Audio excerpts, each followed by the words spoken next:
Let's move on to climate change news. And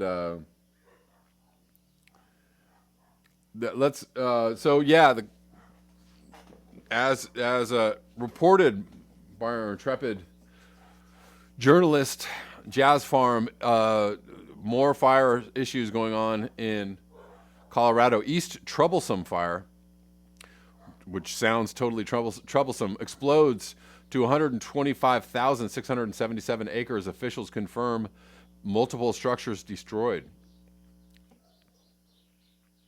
In a Facebook video, the Grand County Sheriff said the fire grew by 6,000 acres on an hour on Wednesday. The East Troublesome Fire in Grand County burned aggressively overnight and into Thursday, surpassing 125,000 acres and leading to numerous evacuations, including the town of Grand Lake.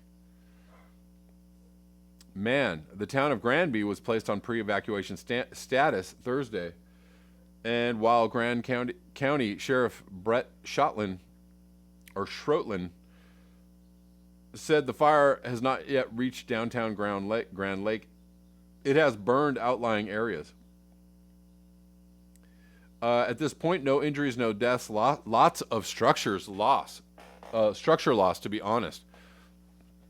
The East Troublesome Fire was just 24,000 acres on Wednesday afternoon, and it grew at a rate of 6,000 acres per hour overnight. More fire activity is expected during the day Thursday. I think based on the fire behavior that we saw yesterday, we have to be prepared. Not good, guys. Boiled rope lamppost said high winds reported in Colorado. Obviously not helping.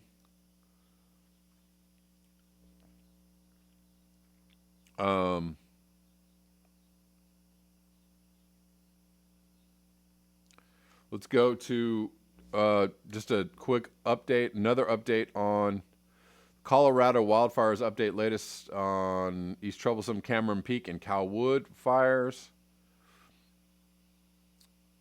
Well, this is good news. A cold front in northern Colorado with cloudy skies, cooler weather, and a chance for precipitation is helping firefighters battling some of the wildfires in the state. Thursday's cold front will impact the Cameron Peak, Calwood, and Left Hand Canyon fires. Warm, windy, dry conditions will persist over Grand, Summit, and Park counties on Thursday, keeping fire danger elevated in those areas, which include the East Troublesome Fire,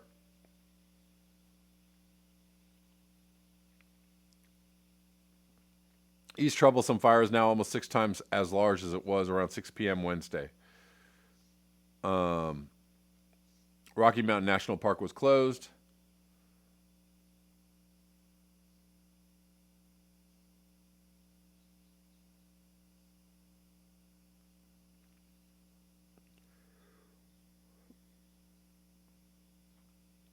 Firefighters battling both the Calwood and Left Hand Canyon fires increased containment lines on Wednesday. The fires had minimal growth.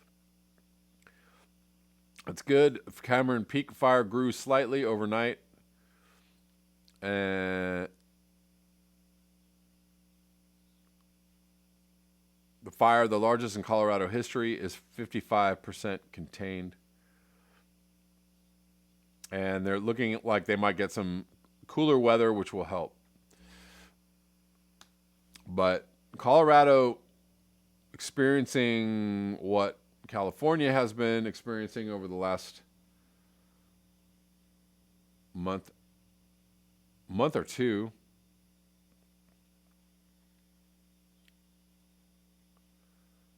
And yeah.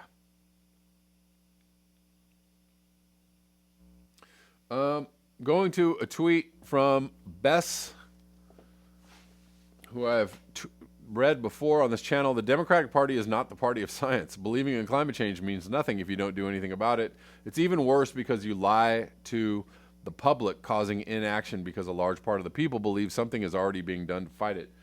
Ding, ding, ding. It's not enough to claim that you are better than a right-wing fascist party. It's straight up ridiculous and embarrassing if you still confront someone with that as your first reaction. It's about the effing survival of the planet. Hold your own party to a higher standard for F's sake.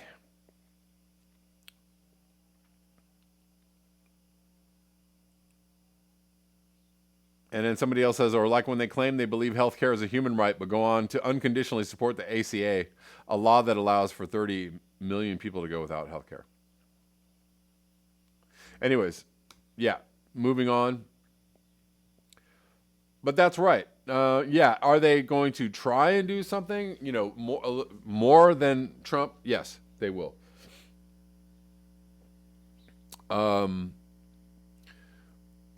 Is that something going to get us anywhere close to anything that would be considered a serious tackling of the problem? Not really. No. I'm going to read my own tweet, which was, the planet is dying and people think Joe Biden is going to save it, which shows what a dumpster brain they all have between their ears. Someone said, what more do you, come here, come closer, said, funny McLaughter, I don't know. I don't know what that is. What more do you expect after 100 years of dumbed-down education and progressively more comprehensive propaganda? Most Americans who have left this country have done so clutching either an assault rifle or a Bible. You can bet they weren't headed for Sweden. Probably not. Okay, more climate change, extreme weather news from Al Jazeera. Catastrophic floods. We've been covering this story for the last week or so. 105 killed, 5 million affected in Vietnam. At least 178,000 homes submerged, nearly 7,000 hectares of crop impacted, and close to 690,000 poultry, livestock killed or swept away. Severe floods and landslides triggered by weeks of heavy rains have killed at least 105 people in central Vietnam and swamped 5 million, according to media reports and an aid agency. About a third of the dead included soldiers whose barracks were buried under deadly mudslides last week, Reuters news agency reported on Tuesday. Did you guys hear of that? I did not until now. At least 27 people are still missing, the agency said. Among them are 15 construction workers who were also hit by a landslide. At least 178,000 homes have been submerged. Nearly 7,000 hectares of crops have been impacted. Close to 690 poultry and livestock animals have been killed or swept away. State television showed people sitting on roofs waiting for aid from rescuers in Quang Binh province, where floods have blocked roads and cut power. I have not eaten since yesterday, an elderly woman told VTV from her roof. We have nothing, no food, no phone, nothing. Nguyen Thi Xuan Tu, president of the Vietnam Red Cross Society, described the floods as some of the worst we have seen in decades. They are dealing with a staggering blow to the livelihoods of millions of people already reeling from hardships caused by the COVID-19 pandemic. She said in a statement, everywhere we look, homes, roads, and infrastructure have been submerged. These floods are the last straw and will push millions of people further toward the brink of poverty. Christopher Rossi, a senior official at the IFRC, said in a statement. The warning on Tuesday came as authorities in Vietnam brace for another tropical storm. Another tropical storm. Let's see. What's the date on this? This is from 2 days ago, so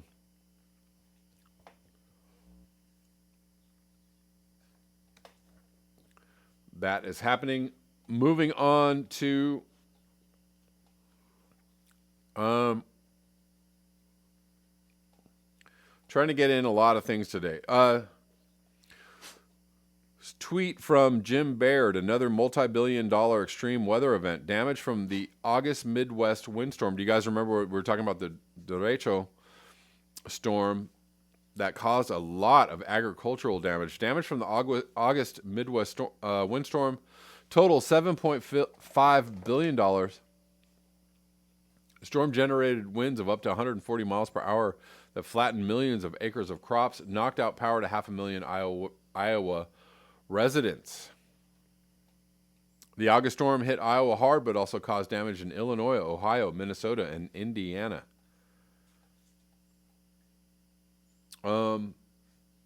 Yeah, so that was major damage, major crop damage. Is that going to affect food availability and or prices this year? I don't know. Jim Barrett, let's move on to this. Also from the Far East, a series of typhoons in South Korea this summer has left the country blindsided by a kimchi catastrophe. Fields of cabbages were wiped out across the country due to the extreme weather, causing prices to surge more than 60%. So yeah, there's your climate change continuing to give you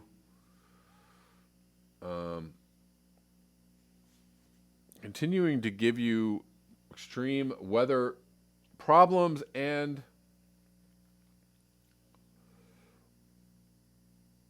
the possibility of food shortages.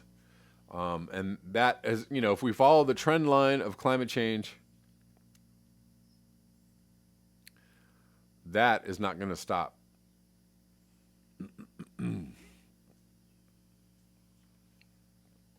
All right, so let's look at the main thing I wanted to talk about today.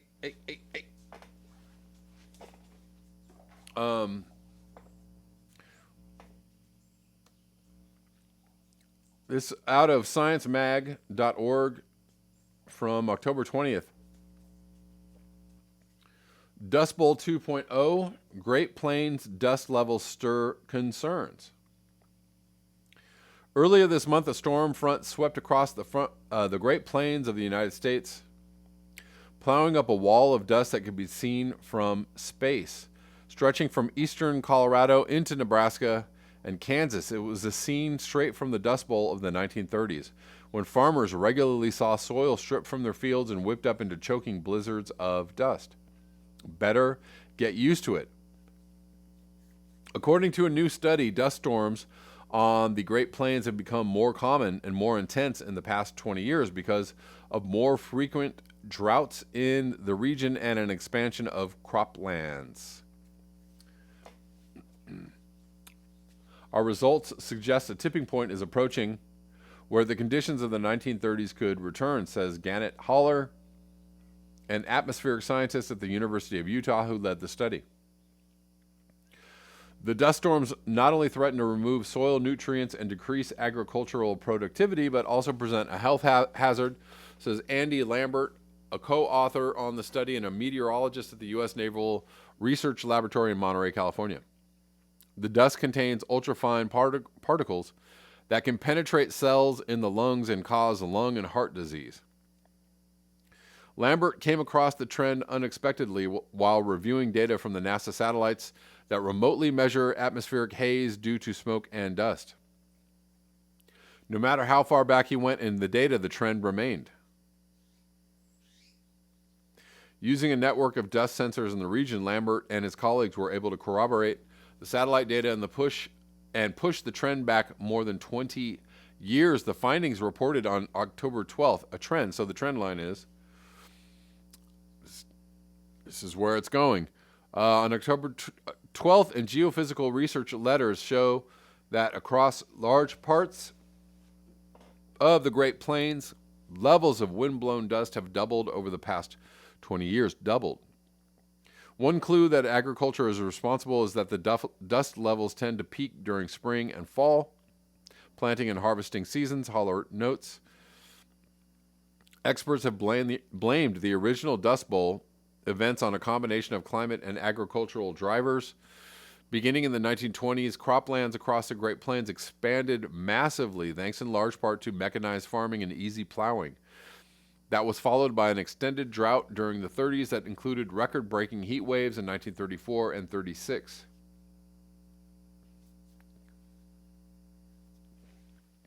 But recent studies are showing how climate change is drying out the region.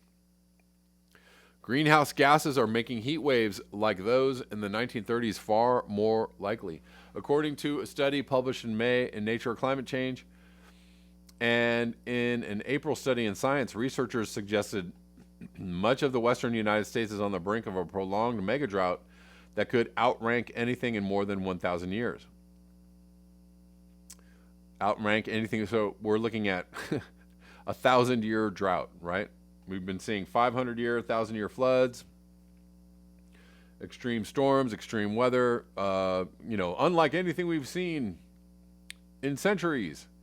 We really are at a point where droughts could again be as bad as in the 1930s, said Casey Bowles, an expert on the Dust Bowl at Columbia University's Lamont Doherty Earth Observatory and a co-author on the science study. Renewed agricultural expansion is adding to the problem. Grasslands are being plowed up to plant corn near refineries that turn corn into biofuels. Oh my God, yes. Our old friend biofuels. Just helping everything along, spurred by U.S. policies that encourage renewable fuels. Oh, yeah. Oh, so what's the cause of this Dust Bowl? Jesus Christ, renewable fuels. Investing in renewable energy. Dang it. Green New Dealisms. Soil is left exposed at critical times of the year. Much of the expansion has been on less suitable land, Lambert says. It's particularly ironic that the biofuel commitments were meant to help the environment. Right. Underline. So there you go. There's a direct fallout from some, just a very shallow, not very well thought out, climate plan, Green New Deal, let's invest in renewable energy plan, right? It's just not really well thought out. And what does this do? This actually hurts the environment. Underlining the connection, Haller says the new study identifies a strong correlation between the new croplands and the downwind areas where dust levels are growing the fastest. What worries Lambert is a potential repeat of the 1930s feedbacks where the windborne dust carried away vital nutrients from the soil, leading to crop losses and the need to plow up more terrain, thereby removing stabilizing ground cover and adding to the supply of dust. Not to mention all the trees that are being felled for wood burning stove pellets, right? Wood is biofuels or biomass or wood is being shipped to Europe to power plants and also, wood-fired stoves and whatnot. And this is on the rise, and they're actually just felling trees. This is not like, we're picking up the trees that are already dead. No, they're felling trees in the U.S. for this biomass fuel, right? This is happening. That's also got to be really good for the environment, of course. Bowles has another concern. Recent research, she says, shows the worst of the dust in the 1930s came not from the fields themselves, but from marginal grasslands scattered around the plains, which perished in the deep droughts and exposed the soil to the wind. With global warming altering regional climate patterns, she once again fears for those grasslands and is bracing for the Dust Bowl's second coming. More Dust Bowl news. I'm going to go to this other article covering kind of the same idea. This is from May 18th, 2020. Climate change makes repeat Dust Bowl twice as likely. So, a few articles and studies talking about this very same thing. Due to global warming, the United States is today more than twice as likely to endure a devastating Dust Bowl scenario than during the Great Depression. So we're twice as likely. Researchers said on Monday, this was months ago, nearly a decade of heat waves and massive dust storms across the U.S. Great Plains in the 1930s ruined agricultural land and drove tens of thousands of farming families far and wide in search for food and work. One of those families was my family. The 1930s Dust Bowl heat waves were extremely rare events that we might expect to see occur once in 100 years, said Tim Cohen, a researcher at the University of Southern Queensland in Australia, and lead author of a study in Nature climate change. I guess this is the same study? I don't know. Even under today's levels of greenhouse gases, they are more than twice as likely to occur.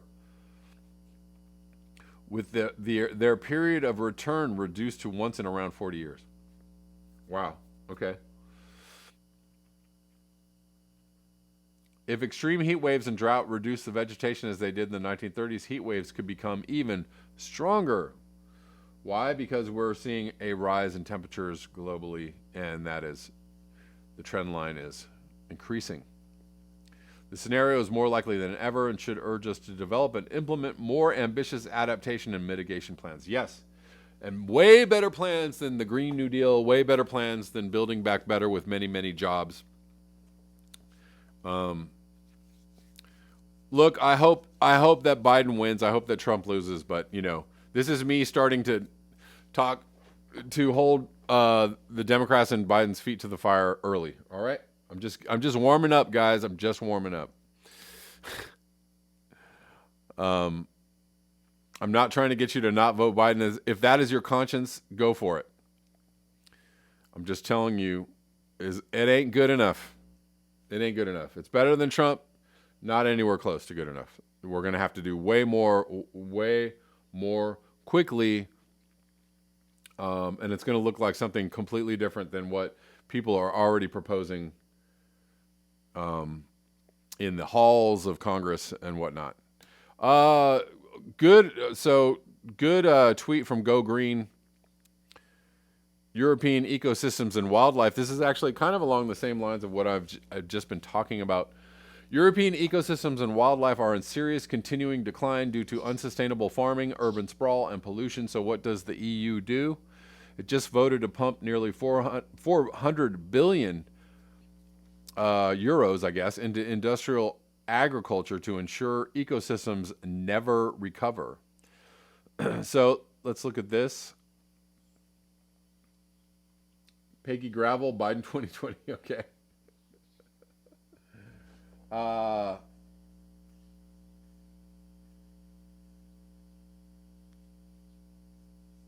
The dude, not better than Trump, just less bad. Jacob Gordon, Camacho 2020. There you go. There you go. Camacho.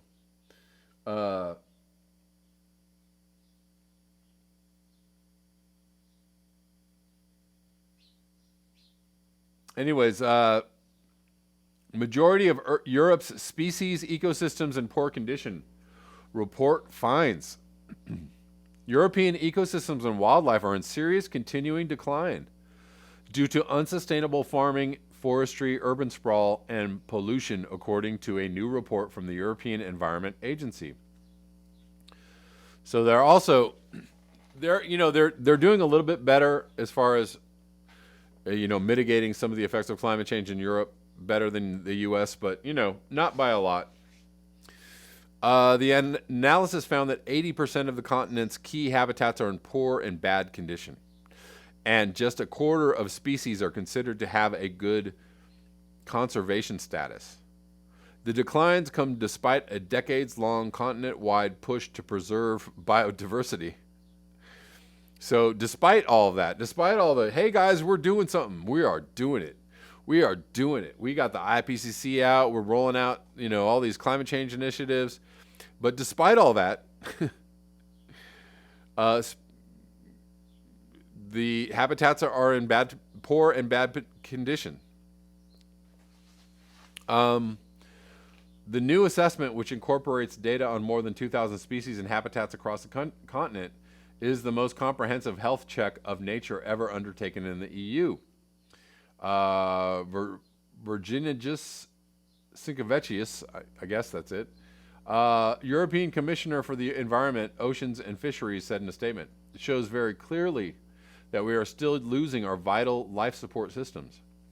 So again, echoing Planet of the Humans. So we've had 50 years of Earth days and all these environmental strategies and scientists speaking out and politicians speaking out and people speaking out, and we are still losing our vital life support systems.